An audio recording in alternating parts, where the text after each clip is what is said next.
প্রথমত আমরা আজকে শুরু করব সেন্টেন্স। তো আমরা জানি সেন্টেন্স কাকে বলে।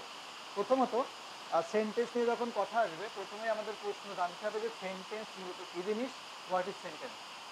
তো আমরা সেই ছোট থেকেই শিখে আসছি যে হচ্ছে এক বা একাধিক শব্দের মিলনে আমাদের বোধগম্য যে ভাষাটা তৈরি হয় বা যে সেন্টেন্সটা তৈরি হয় তাকে ইংলিশে সেন্টেন্স বলে।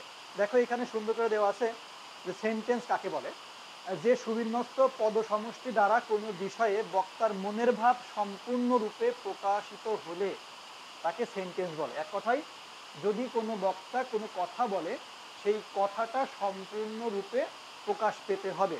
তোমাদের কিন্তু প্রথম দিন বলছিলাম যে একটা সেন্টেন্সের সাধারণত সার্থক গুণ থাকে কয়টা? 3টা। এটা অনেকেই জানে অনেকেই জানে না, আমি একবার এটা জাস্ট রিভিউ করে দিচ্ছি। প্রথমটা কি বলছিলাম বলতো? সেন্টেন্সের বাংলা কি? বাক্য। আচ্ছা, একটা সার্থক বাক্যের বা সার্থক সেন্টেন্সের গুণ থাকে 3টা। কি কি? একটা হচ্ছে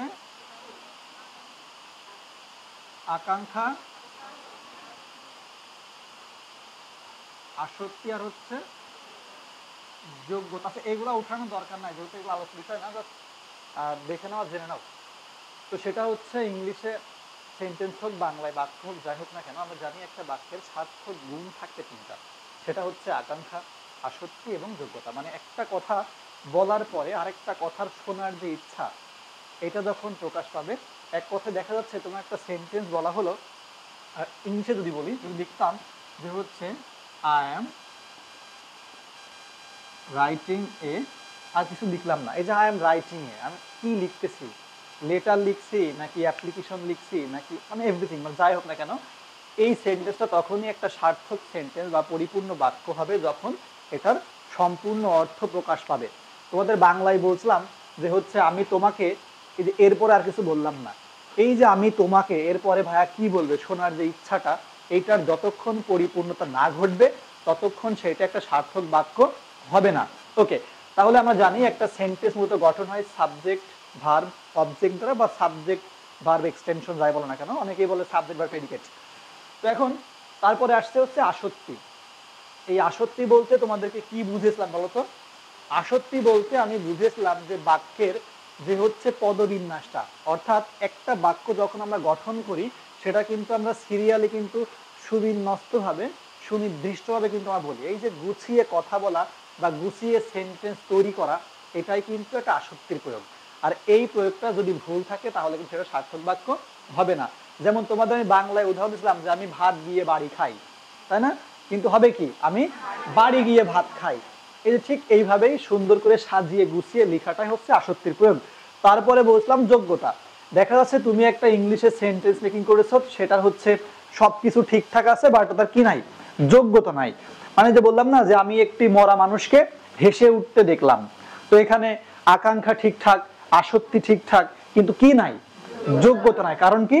মরা মানুষ কখনো হেসে উঠতে পারে না। ঠিক সেম ভাবে ইংলিশে যখন আমাদের একটা সেন্টেন্স মেকিং করতে হয় তখন আমাদের বুঝতে হবে সেই সেন্টেন্সের মধ্যে সাবজেক্ট ভার্ব এগ্রিমেন্টগুলো ঠিকঠাক আছে কিনা। ওকে, তাহলে আজকে যেহেতু আমাদের আলোচ্য বিষয় সেন্টেন্স, আমরা একবারে সেন্টেন্স চলে যাই। তো সাধারণত আমরা কি দেখলাম হচ্ছে সেন্টেন্স কাকে বলে, তাই না? তাহলে জানতে পারলাম যে সেন্টেন্স তাকেই বলে যেটা দ্বারা কি কোনো ব্যক্তি মনের সম্পূর্ণ ভাবটা প্রকাশ পায়। অর্থাৎ আমি যে একটা কথা বলবো, আমার কথাটা যদি তোমার পরিপূর্ণ বোধগম্য হয়, মানে তুমি বুঝতে পারো, তাহলে সেটা একটা কি?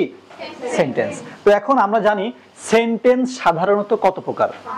তো এখানে একটু মতনৈক্য আছে, অনেকের এখানে একটু দ্বিধাদ্বন্দ্ব আছে, কারণ অনেকেই বলে হচ্ছে সেন্টেন্স 3 প্রকার, অনেকেই বলে সেন্টেন্স 4 প্রকার, অনেকেই বলে 5 প্রকার। তো এখন একটা বিষয় মাথায় রাখবা, আমরা জানি সাধারণ অর্থে মানে অর্থ অনুসারে সেন্টেন্স কত প্রকার বলতো? 5 প্রকার। মূলত আমাদের ওই 5টা নিয়েই আজকের ক্লাস। সম্ভবত সিটি আমি এক নজর দেখলাম এই 5টাই হয়তো দেওয়া আছে। হ্যাঁ, এই 5টাই আছে।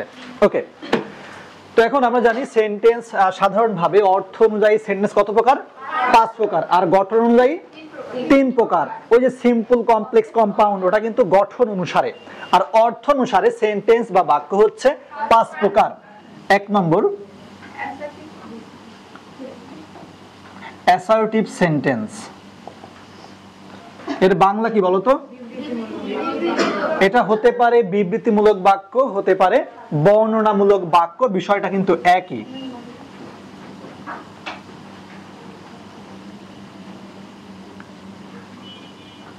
বর্ণনামূলক বাক্য বা বিবৃতিমূলক বাক্য। ওকে, তারপরে 2 নম্বরে কি আছে?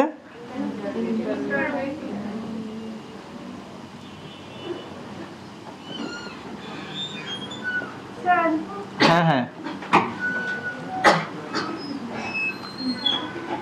Interrogative sentence. ইন্টারোগেটিভ সেন্টেন্সের বাংলা কি? আচ্ছা, যে কোনো এক জায়গায় জায়গা দিয়ে দাও। আচ্ছা, ইন্টারোগেটিভ সেন্টেন্সের বাংলা হচ্ছে প্রশ্নবোধক বাক্য। সেটা কি দেওয়া আছে? প্রশ্নবোধক না প্রশ্নমূলক? ওকে, তারপরে 3 নম্বরে কি হবে?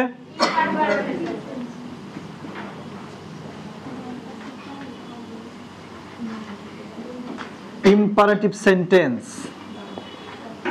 ইম্পারেটিভ সেন্টেন্সের বাংলা কি বলতো?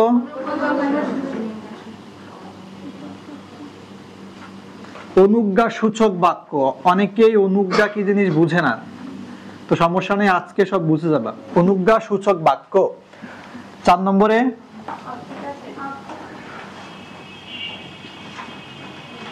Optative sentence. বাংলা কি হবে?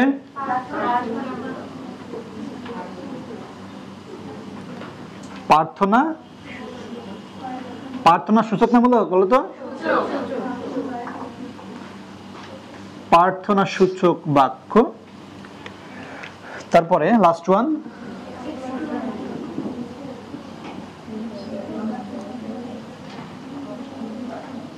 Exclamatory sentence.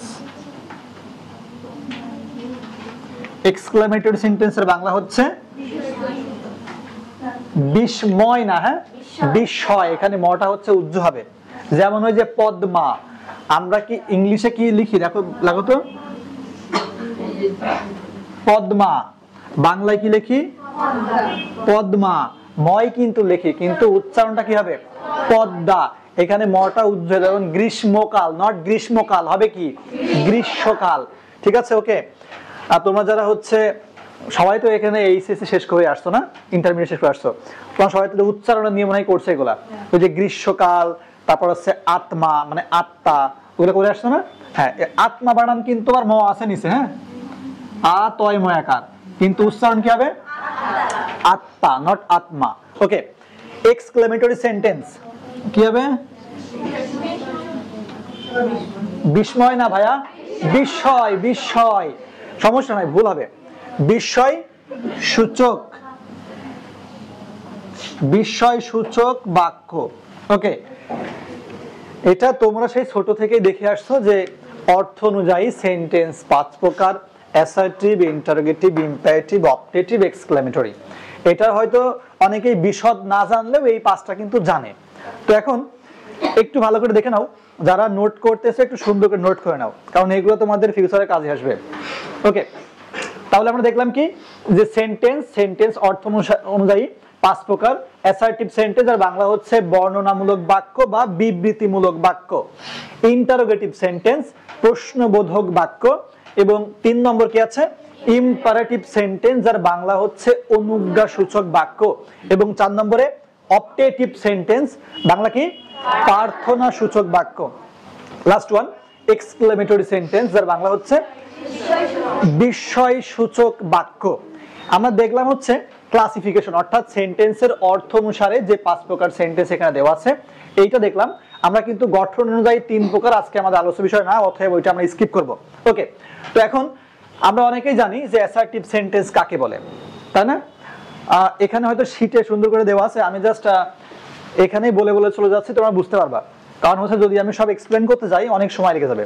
আচ্ছা, আমি বাংলাটা মুছে ফেললাম, হ্যাঁ, কারণ এদিকে আমার এক্সাম্পল টানা লাগবে।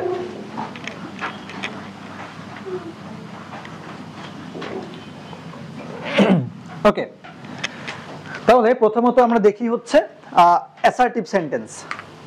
তো তো অ্যাসার্টিভ সেন্টেন্সের বাংলা কিছুক্ষণ আগে কি দেখলাম, বিবৃতিমূলক বাক্য বা হচ্ছে বর্ণনামূলক বাক্য। তাহলে এটার বাংলা থেকে আমরা বুঝতে পারছি যে সেন্টেন্স দ্বারা বর্ণনা বা বিবৃতি প্রকাশ পায়। কি বললাম, যে সেন্টেন্স দ্বারা সাধারণ বিবৃতি বা বর্ণনা প্রকাশ পায় তাকে বলা হয় অ্যাসার্টিভ সেন্টেন্স। দেখো এখানে সুন্দর করে গঠন দেওয়া আছে, যে আমরা জানি অ্যাসার্টিভ সেন্টেন্স গঠন করা হয় কিভাবে, যে প্রথমে সাবজেক্ট বসে, তারপরে ভার্ব, তারপরে অবজেক্ট। ওকে, এর গঠনটা সবসময় প্রথমে সাবজেক্ট থাকবে, তারপরে ভার্ব থাকবে, তারপরে অবজেক্ট বা এক্সটেনশন যা বলো তাই।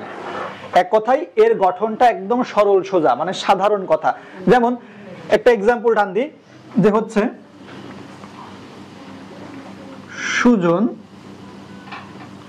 is my best friend। এই যে